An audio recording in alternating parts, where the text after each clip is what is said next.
Ascended Master Serapis Bey. Channeled through Julie Miller. April 24 to May 1, 2015. Serapis Bey. Each of you began your life with an ego. Some egos or false selves are larger or smaller than another person's, and very few are without a false self. Have you ever wondered why the ego was included in your makeup? Is it possible, dear ones, that for your own development and evolution the ego was added in order to increase the rate of your own survival and how many children you would have that would continue your family line? We know many of you already understand that the dynamism of your energy of spirit that is inside of you enforces a commanding need to survive and to evolve. In order for you to serve that commanding force, your own incredibly intricate mind, emotions and feelings develops a structure that you identify as being you.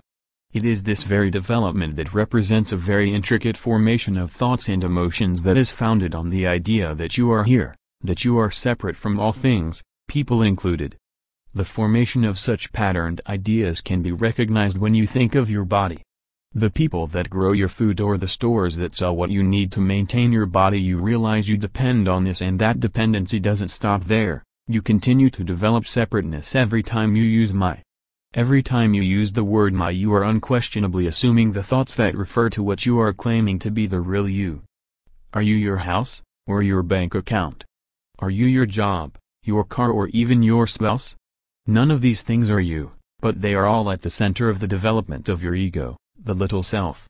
You have seen this yourself, maybe not in person but from reading the newspapers or from watching the news on your televisions, that those with the biggest egos lead to some sort of crime. They seek attention, they may be the cruelest of people and encourage chaos amongst others.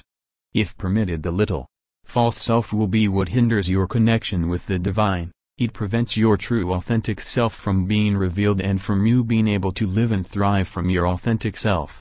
Remember, dear ones, that the entire development of your ego has always been false.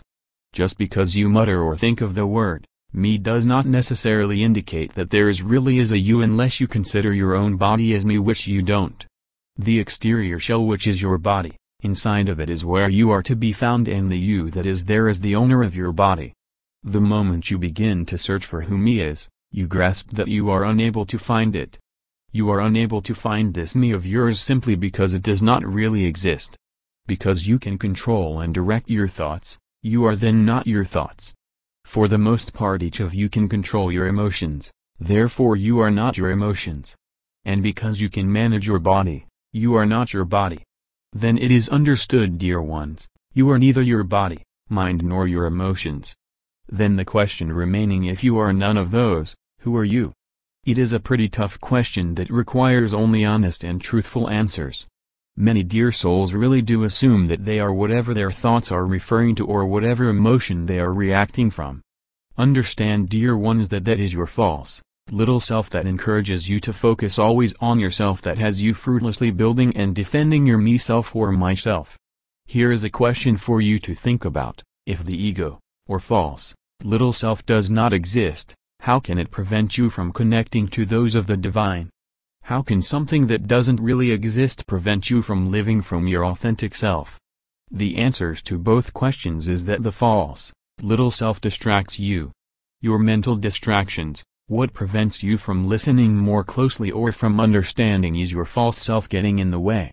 It is your false, little self that tempts you towards external orientations. If you are just looking inward, you are looking superficially, only stopping at the basis of your thoughts and the emotions you tend to react to.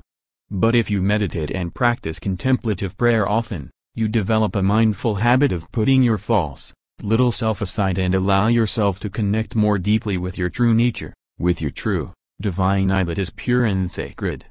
The process of putting aside your self-centered self purifies you from seeing the world before from an egoic viewpoint. The more you give time for meditation and prayer, the more you are removed from taking most things for granted and not being so me-centered. Your personal engagement with the world then becomes different, changed for the better, as you see everyone around you regardless of their class in life as equals and just as necessary as you are. You then may recognize that other people are no longer separate from you but connected in ways you never really thought about before. Dissolving your self-centered obsessions is a natural part of the purification process. Another part to purifying yourself from your false little self is by increasing your commitment to the Spirit of God. When you work consistently to dissolve more of your false little self and increase your efforts on improving your connection with God and the divine, then you become surrounded above and below with purity of your own spirit that is fused with God's infinite light and love that will be recognized by others, while enabling you to see the same in other people that also don't act upon their self-centered side. An important question, dear ones, for you to think about: how can you make your actions more pure? The best way, dear ones, is by becoming more aware of how you already act that is in accordance with the motivations of your integrity. Can this be difficult? You bet. It is only difficult, dear ones, because it requires you to be truthful and honest with yourself and to sometimes do the things you often ignore or don't want to do. Comprehend that your conscience is really your telltale eye for truth, especially when it's about yourself. Any action that goes against your conscience becomes a burden, and these burdens end up clouding any hope to purify yourself from your false little self. Any meditation that encompasses non-doing, where you simply sit, allowing your inner experiences to unfold without trying to shape them into something else, can aid you to becoming more pure in thought and action. What this also does, dear ones, is refocuses your need to control situations and people, which is derived from your false little self. Through consistent and constant effort to purify your thoughts and actions, you are finally able to let go of the massive weight that came from always having to defend your false little egoic self. You gift yourself with the ability to breathe freely and move comfortably in life from your authentic self. What a gift, to live and to be as your true natural self, shining brilliantly unhindered as you were meant to.